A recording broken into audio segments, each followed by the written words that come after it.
The Fox and the Geese by the Brothers Grimm. The fox once came to a meadow in which there was a flock of fine fat geese. He smiled at them and said, "I came in the nick of time. You are sitting together quite beautifully, so I can eat you up one after the other." The geese cackled in terror, sprang up, and began to plead for their lives. But the fox would listen to nothing and said, "There's no mercy to be had. You must die." At last one of the geese got up the courage to say, "If we poor geese are to be eaten up by you, please let us make one more prayer that we shall not die without having our sins forgiven. Then we shall all sit down in a row so that you can pick yourself the fattest first." "Well," said the fox, "that seems like a reasonable request. Pray away. I shall not eat you until you are finished." Then the first goose began a good long prayer, forever saying, "Gah, gah." And since she would not stop, the second did not wait for her turn, but joined her own "Gah, gah" to the first. The third and fourth joined her, and soon they were all cackling together. When the geese have finished praying, we shall go on with the story, but at this moment they are still praying without stopping. The end.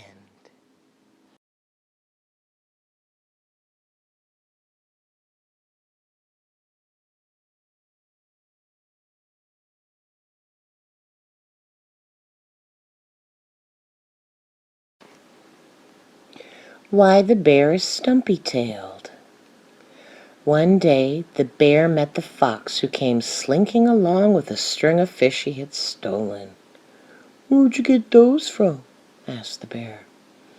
"Oh, my Lord Bruin, I've been out fishing and caught them," said the fox. So the bear thought he would like to learn to fish too, and he asked the fox to tell him how to go about it. "Oh, it's easy," said the fox. "You just go out to the ice, cut a hole, and stick your tail in the hole. Then you must go out holding your tail there as long as you can. You must not mind if your tail hurts a little, because that's when the fish bite. The longer you sit with your tail in the hole, the more fish you'll get. Then all at once, out with your tail, with a cross pull sideways, and with a strong pull too." The bear did what the fox told him to do. He held his tail down in the hole a long, long time until it was frozen fast. Then he pulled it out with a cross pull, and it snapped off. And that's why the bear has such a short tail. The end.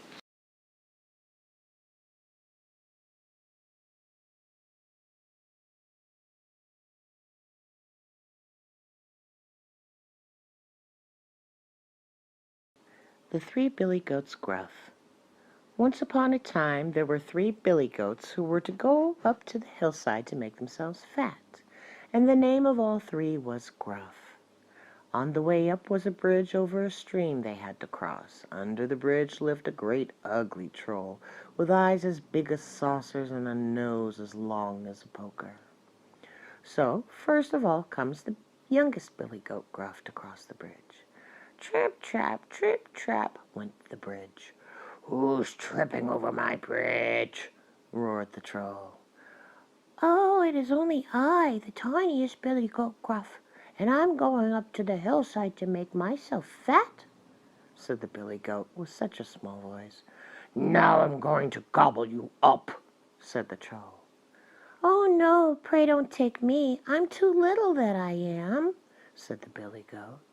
"Wait a bit till the second billy goat Gruff comes. He's much bigger." "Well, be off with you," said the troll. A little while after came the second billy goat Gruff to cross the bridge. Trip, trap,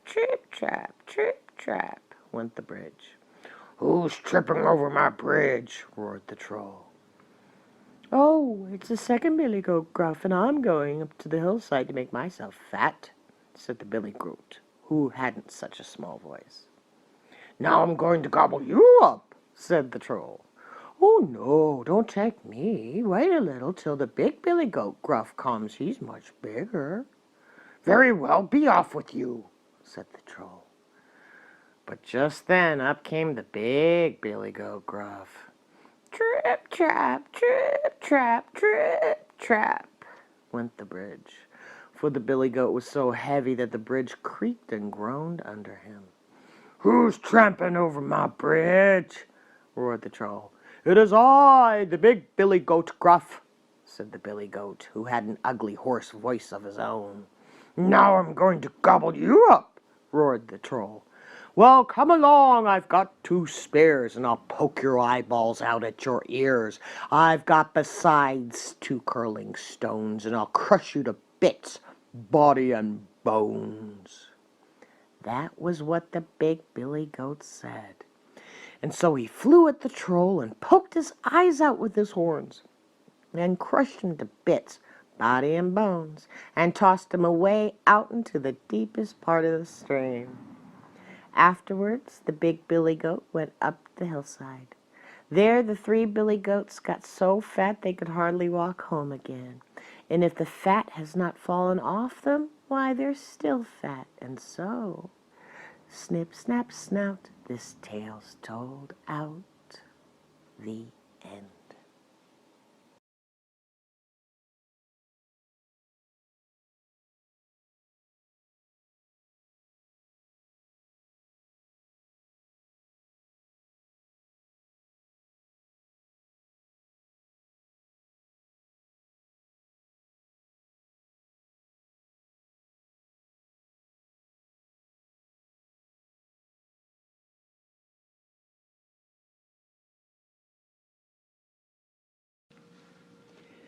The Foolish Peacock. Once there was a peacock who was so proud of his beautiful tail that he did nothing all day long but strut around, spreading it and screeching to call attention to himself. When the farmer called, "Pee-wee, Pee-wee, Pee-wee," he looked the other way and pretended he didn't hear. "You're missing a lot of good things," said the hen. "When the farmer calls Pee-wee, Pee-wee, Pee-wee, or Chick, Chick, Chick, he's scattering corn for us to eat." "Pee-wee isn't my name," said the peacock haughtily, and he spread his tail and stuck out his neck and screeched, "My name is beautiful as his tail, as the sun coming over the mountain in the mists of the morning. Get it? Now don't you ever call me anything else or I'll peck your eyes out." "I'll never call you anything else," promised the hen, who was afraid of the peacock's fierce beak. "Never, never, never." Just then a fox came out of the woods and grabbed the peacock and started to drag him away. "Help! Help!" screamed the peacock. "Run to the cat and tell her to rescue me from the fox." So the hen ran to the cat and said, "Hurry, hurry! The fox is carried off, beautiful as his tail, as the sun coming over the mountain in the mists of the morning." "Who?" asked the cat. "Whoever is beautiful as his tail, as the sun coming over the mountain in the mists of the morning." "It is the peacock," said the hen. "Oh, hurry, hurry, hurry! It's his new name, and you're not to call him by any other." "Rubbish," said the cat, bounding off the porch. "Anyhow, I'm too small to catch a fox. I'll have to find the dog." "But mind you call the peacock by his new name," squawked the hen. "If you don't, he'll peck your eyes out." "I wouldn't care for that," said the cat, and away she went to find the dog. The dog was asleep in the sun, and when he heard the cat coming, he jumped up and bristled the hair on his neck. "Now, now," said the cat, "there's no time to chase me. Beautiful as his tail, as the sun coming over the mountains in the mists of the morning, has been carried away by the fox." "And who is beautiful as his tail, as the sun coming over the mountain in the mists of the morning?" demanded the dog. "I never heard such a name." "It is the new name the peacock has given himself," said the cat. "If you call him by any other, he will peck your eyes out."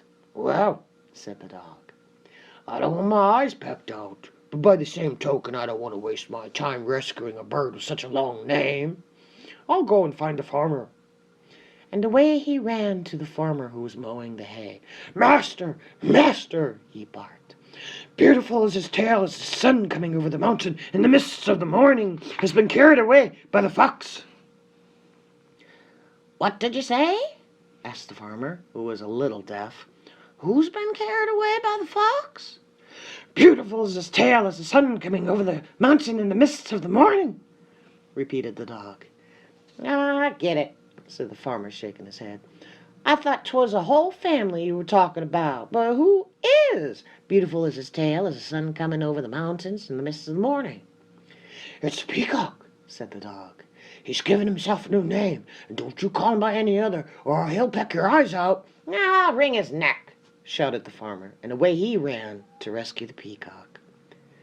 By the time the farmer reached the fox's den, the fox had eaten the peacock, feathers and all. When the hen heard the news, she said, "If he'd been satisfied to answer to Pee-wee, he'd still be strutting around the yard. When it's my turn to be rescued, you just call me Chick." "Call me Puss," purred the cat, gathering in her paws for a nap. "Call me Spot," said the dog, and went off to look for his dinner. The end.